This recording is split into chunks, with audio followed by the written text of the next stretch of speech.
Today on Monkey Life, woolly monkey Oaska has sadly passed away. He was just an all-round, really affectionate, really lovely, dominant male.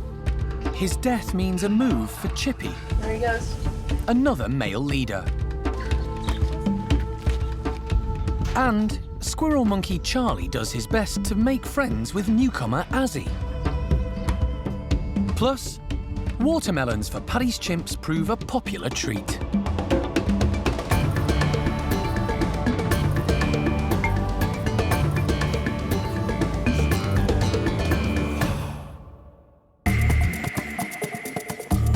Monkey World in Dorset, buried deep in the English countryside, is the largest sanctuary of its kind on the planet.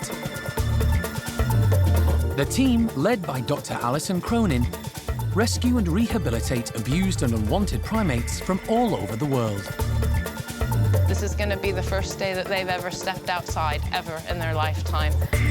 The park provides a home for more than 250 monkeys and apes from 20 different species.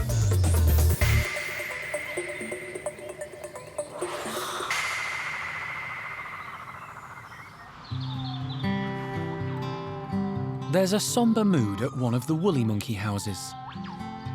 A few days ago, staff made the difficult and sad decision to put elderly group leader Oaska to sleep. He was suffering from spinal arthritis, and his condition had deteriorated dramatically. With his welfare compromised, there was no other option. Oaska arrived at the park from Basel Zoo in Switzerland in 2010, along with a female called Quapper. He quickly established himself within the group, becoming a firm leader, popular with the other woolies and keepers alike. He was a huge character in the group. He was very affectionate to both the monkeys and the keepers. Really, really patient, really good with all the youngsters and the little ones, and the females all absolutely adored him. And he was just great fun. He would have his crazy days where he'd just be snuffling everybody and everything.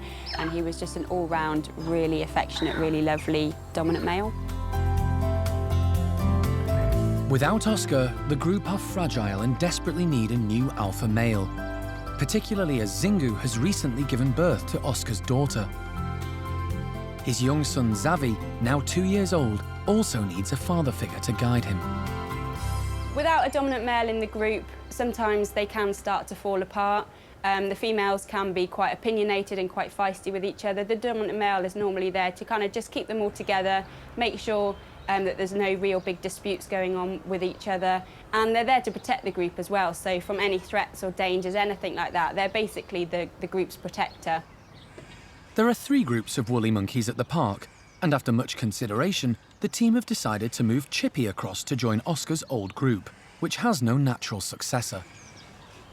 He's currently the alpha male of another group and a proven leader. Chippy has shown himself to be excellent with new females and youngsters, and in his current group, he has a natural successor in young adult Paolo. Chippy's the obvious choice to replace Oaska, so today, he's on the move. Chippy came in the crate really, really well, just like your normal morning routine, which is all we could have hoped for. So yeah, all boxed up, ready for the move. It's always a worrying time moving primates, but even more so with woolly monkeys. They can suffer with chronic hypertension, so the team are anxious to get Chippy settled into his new home as quickly as they can. Before meeting any of his new family, it's important he gets used to his new surroundings.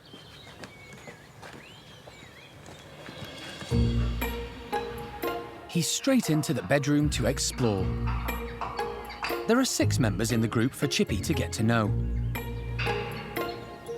Dominant female Paquita and her 2 children, adolescent female Isla and 1-year-old son Lucas.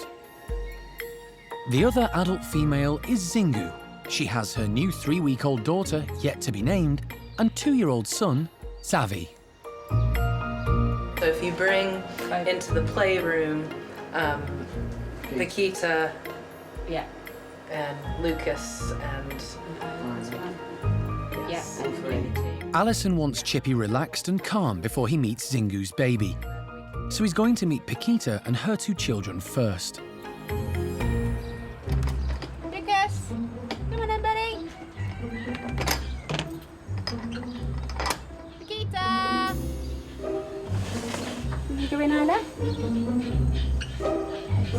Isn't it? Good girl. Go see what's happening. Isla heads straight inside, but persuading Paquita and son Lucas is not so easy. Come on then. With young Lucas in tow, Paquita's wary about what's going on inside and happy to take her time. Paquita. Come on in.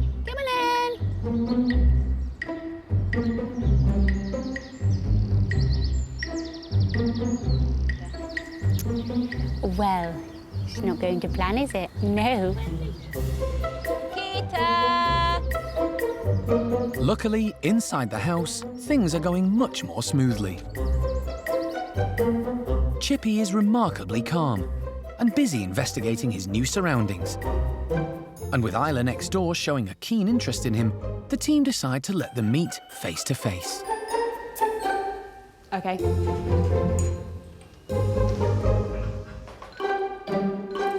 There he goes. Chippy's nervous as he enters.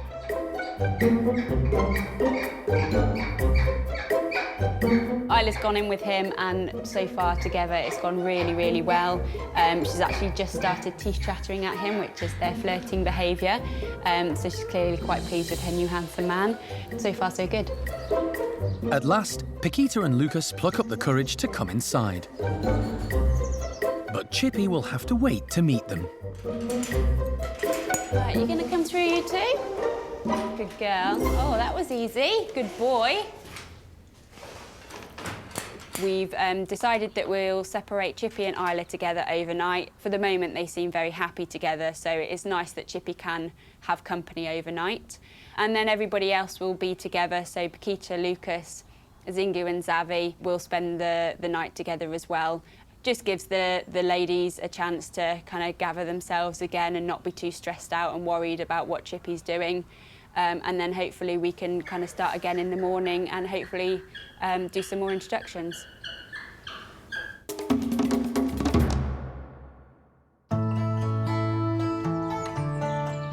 On the other side of the park, two little orangutans are also having a big day. Across the hallway, the other orangs are being moved around the house. So the two babies, Bulu Mata and Reike, can leave their own baby playroom and hit the big time. They're going to explore the huge outside enclosure for the first time. This is a very big deal for them and for us as well. This setup is very different to what they have inside. The height it's much more higher and the housing is farther apart. If they're brave, they'll climb the hose ladder. If they're really brave, they might make it to this platform. There's no mesh, so they don't have the security of hanging into the mesh, so I'm just curious to see what they do. The babies have been exploring the tunnels for weeks, but as ever, with new things afoot, they're holding on tight to each other. They'll be glad to know Lewis and Jarno are putting out treats, but who will lead the climb? In new situation, Reike is always the one that introduces herself first to the other orangutans or tries to reach to farther when we put them in a new area. So I'm definitely expecting Reike to be the leader, and then Bulu's probably gonna follow closely. But orang babies are rarely predictable. Come on, Reike! Boo-boo! Come on! It's Bulu who leads the march, right up the ladder, with Reike holding tight. But having got to Lewis, they both lose their nerve and head straight back down.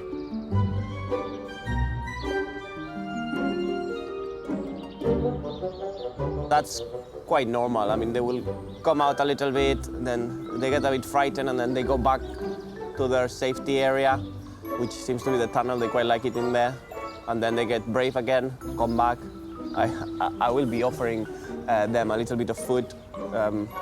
So if they make it this far, they'll get a berry. So hopefully that'll be enough to to keep them interested. But not right now. Yesterday, Azzi, a new squirrel monkey, arrived at the park. Hello, precious. Good girl. Overnight, she's been in a bedroom close by to residents Charlie and Samantha. But today, it's time to get face to face. She seems to have settled in really well, actually, and she was eating fairly quickly last night when she arrived. When we came in this morning, she was very lively, and she was actually looking around and paying a lot of attention to the guys near her, so I think she's keen to meet them now.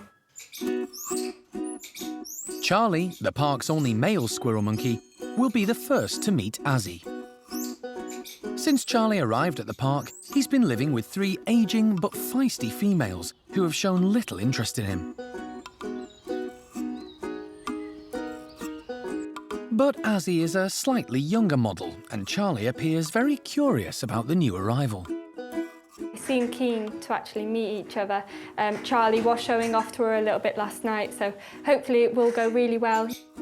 I think she knows what to do, so we should be good, behaviour-wise.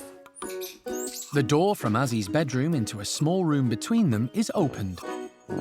Despite her earlier confidence, she's now hesitant to go straight in. Charlie, however, looks on in anticipation. And eventually, Azzi plucks up the courage to venture through. Here we go, good girl. And she starts to explore her new surroundings.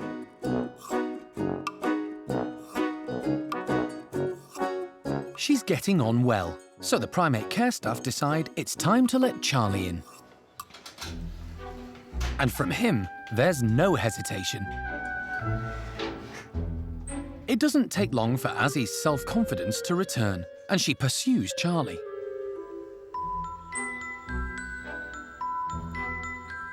She's doing all the right things, submitting to him and showing that she wants to be friends.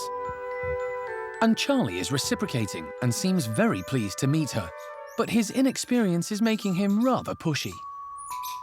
It's gone reasonably well. She has been following him around, so she is obviously comfortable to be around him, and she actually wants to be near him. For the rest of the day, the primate care team will continue to monitor Charlie and Azzi's new friendship. And once they've got used to each other, it's hoped they'll get on well.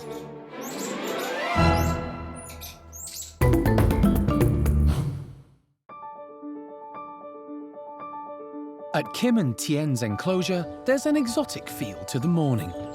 Kat, a member of the care team, is about to deliver a special breakfast. It's a delicacy golden-cheeked gibbons enjoy in the wild in Southeast Asia. These are mangosteen, which are a fruit which is very native to where gibbons actually come from, so it's a real favourite treat of theirs. And we've also got some whole pomegranates as well. It's been a difficult time for Kim and her partner Tien. Kim's baby didn't survive after being delivered by emergency cesarean a few months ago. Immediately afterwards, the pair were a bit subdued and distant from each other. But Kim recovered fast and was soon back swinging in the trees despite her scarred, shaved stomach. And the devoted couple were soon back to normal, nestling in the trees and sitting shoulder to shoulder. Today they're in for a treetop treat as Kat hoists their breakfast skyward.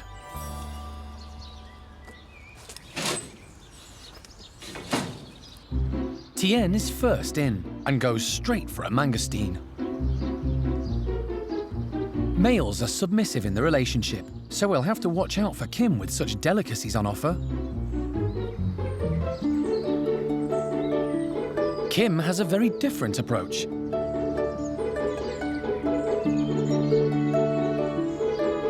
She checks and stows a mangosteen for later, and then munches her way through quite a lot of the breakfast meant for two. It's a classic female golden-cheeked gibbon approach. When she's had her fill, she heads off with the pomegranate. With the coast clear, Tien has time to select just the right fruit.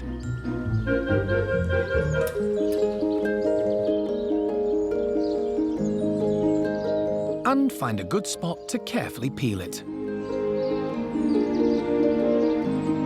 But before he even gets a chance to eat it, Kim, having polished off her pomegranate, begins their morning song.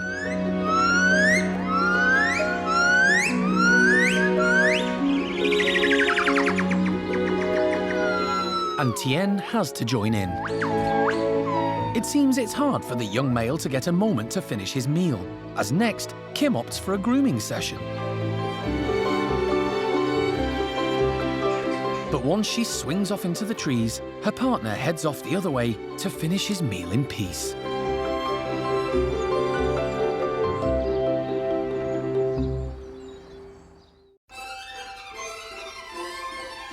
Today at the park, the Chimp team are preparing a surprise for Paddy's group. They can sometimes be a bit laid back, so the staff want to encourage them to be active and give them something fun to do. We're just putting some whole watermelons out for Paddy's group. Whole nice fruit is good for them, it's good sort of enrichment, makes them work to get into it, and as they're a little bit of an older group, it gives them a bit of a challenge as well. With all the melons in place, it's time to let the chimps out. They've never had this many of the fruits at once before, and there are lots of excited food calls. Leader Paddy grabs a whole watermelon, whilst others go for the pre-sliced option. Paddy heads high to enjoy his fruit in peace, and is joined by dominant female Bixer. But carrying your melons up there can be tricky.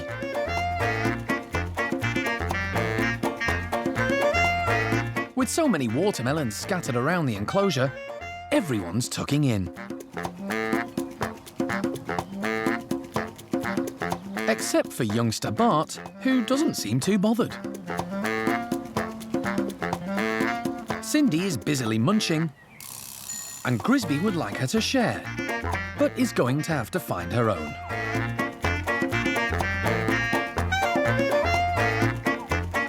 Pepper picks her way in to scoop out the flesh and discard the skin, while Clin, the hoarder, decides it's best to save it until later. Following a cataract operation, Lola, with her new and improved eyesight, has a sharp focus on her food. Bart now seems to have decided he'd like some melon, and looks hopefully at Clin. But he'll have to try harder than that. With Bart out of the picture, temptation gets the better of Clin, and she can't resist a little nibble. Poor Bart is figuring out who to try and charm next. Some of the chimps particularly love their food, and Beth isn't fond of sharing. Zoe finds a watermelon in the pond, but wasn't anticipating added greens. Beth, out of character, gives some melon to old friend Buster, but leaves out Mickey. Next, Bart tries his luck with Lola, but she thinks he should just back off. With the melons disappearing and stomachs full, it's time to sit back and get ready for a little after-breakfast nap. And with the grown-ups settling down, Bart has found some leftovers, and it seems he likes melon after all.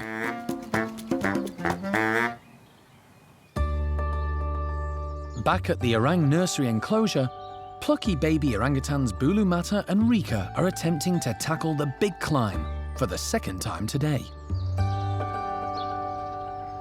They lost their nerve first time around, but as they get more comfortable with these new hoses, their confidence grows. And this time, they reach the top of the ladder. But Bulu isn't keen to go higher. Come on, big boy.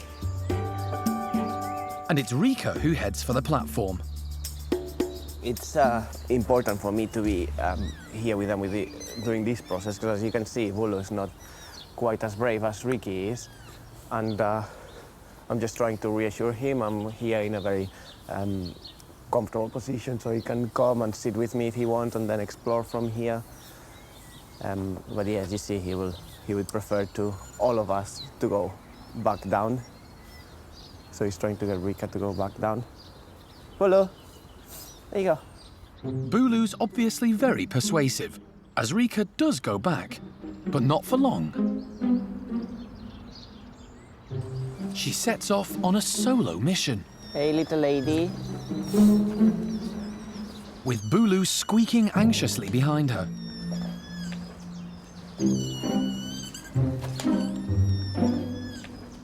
Come, Bulu. It's enough to make her hurry back to comfort him. As additional support, Lewis moves back down too. Come on, Bulu. Bulu was getting a bit anxious whenever Reike was going back to the very top of the platform. So that's why I placed myself in the middle bit. So I'm like a safety spot in the middle. So if Reike was all the way there, he can come and sit on me if he wants.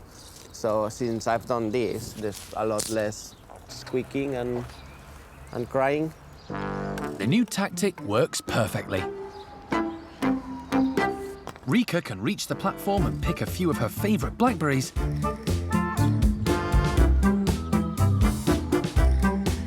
Before returning to Bulu.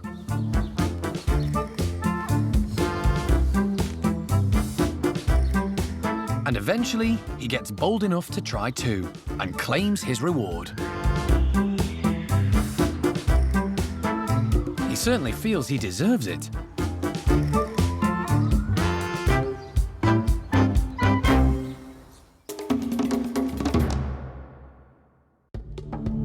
Next time on Monkey Life, a new rescued capuchin arrives at the park, but can he make friends?